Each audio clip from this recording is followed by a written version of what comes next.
Bismillahirrahmanirrahim. Assalamualaikum warahmatullahi wabarakatuh. Baiklah, pada kesempatan ini insya Allah saya Ahmad Taufiquddin akan menjelaskan tentang teori belajar dari mata kuliah Psikologi Belajar. Baiklah teman-teman sekalian, jadi untuk teori belajar kali ini, teori belajar ini kita terbagi menjadi 4 bagian. Apa saja?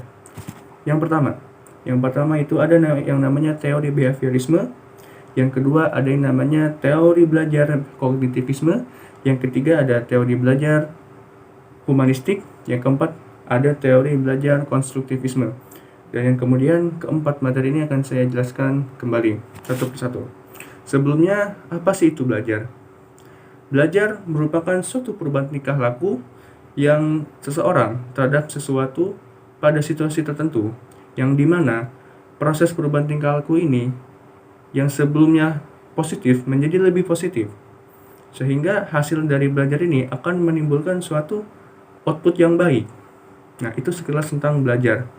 Kemudian tentang teori behaviorisme, ini teori yang pertama. Apa sih teori behaviorisme itu?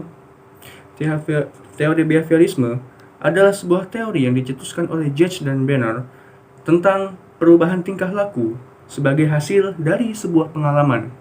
Teori ini lalu berkembang menjadi aliran psikologi belajar yang berpengaruh terhadap arah pengembangan teori dan praktik pendidikan dan pengembangan pelajaran yang dikenal sebagai aliran behavioristik.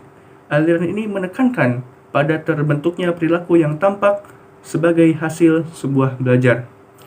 Kemudian, teori behavioristik ini dengan model hubungan stimulus responnya menundukkan orang-orang yang belajar sebagai individu yang pasif, respon dan perilaku tertentu dengan menggunakan metode pelatihan dan pembiasaan semata. Munculnya perilaku akan semakin kuat bila diberikan penguatan dan akan menghilang bila dikenai hukuman. Baiklah. Kemudian yang kedua yaitu teori kognitivisme. Apa sih teori kognitivisme itu? Teori belajar ini mulai berkembang pada abad terakhir sebagai proses terhadap teori perilaku yang telah berkembang sebelumnya. Model kognitif ini memiliki perspektif bahwa para peserta didik memproses informasi dan pelajaran melalui upayanya mengorganisir, menyimpan, dan mengatur, kemudian menemukan hubungan antara pengetahuan yang baru dengan pengetahuan yang telah ada. Model ini menekankan pada bagaimana informasi itu diproses. Kemudian teori yang ketiga yaitu teori belajar humanistik. Apa sih teori belajar humanistik itu? Dalam teori ini, humanisme lebih melihat pada sisi perkembangan kepribadian seorang manusia. Pendekatan ini melihat kejadian yaitu bagaimana dirinya untuk melakukan hal-hal yang positif.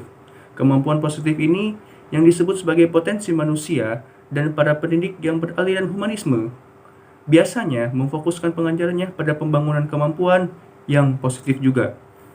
Nah, kemudian ada yang namanya emosi di sini tuh, karena kita seorang manusia pasti memiliki emosi masing-masing ya. Nah, emosi merupakan karakteristik yang sangat kuat yang nampak dari para pendidik yang beraliran humanisme. Dalam teori pembelajaran humanistik ini, belajar merupakan proses yang dimulai dan ditujukan untuk kepentingan memanusiakan manusia, ya, yang dimana memanusiakan manusia ini yang berarti mempunyai tujuan untuk mencapai aktualisasi diri, pemahaman diri, serta realisasi diri orang yang belajar secara optimal. Kemudian yang keempat, teori belajar yang keempat ini adalah teori belajar konstruktivisme. Apa itu teori belajar konstruktivisme? Pelajaran konstruktivistik ini adalah pembelajaran yang lebih menekankan pada proses dan kebebasan dan menggali pengetahuan serta upaya dalam mengonstruksikan pengalaman. Nah, dalam proses belajarnya pun memberi kesempatan kepada siswa untuk mengemukakan gagasannya dengan bahasanya sendiri, untuk berpikir tentang pengalamannya, kegiatannya, sehingga siswa menjadi lebih kreatif dan imajinatif serta dapat menciptakan lingkungan belajar yang kondusif. Dan yang terpenting, dalam teori konstruktivistik ini, bahwa dalam suatu proses pembelajaran, siswalah yang harus dapat mendapatkan penekanannya. Nah, ini yang perlu dicatat ya dari sebuah teori belajar konstruktivisme. Nah, kemudian ada pula strategi pembelajaran konstruktivisme. Ada apa saja? Yang pertama, yaitu belajar aktif. Yang kedua, belajar mandiri. Yang ketiga, belajar kooperatif dan kolaboratif.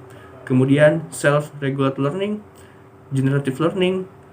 Nah, kemudian di sini ada model pembelajaran kognitif. Itu ada 4. Pertama ada problem-based learning, 2 discovery learning, ketiga kognitif strategis, dan yang terakhir yaitu project-based learning. Ya, baik teman-teman sekalian, mungkin itu saja yang dapat saya sampaikan tentang pemahaman dari teori pembelajaran. Ya, saya cukupkan penjelasan kali ini. Kurang lebihnya mohon maaf.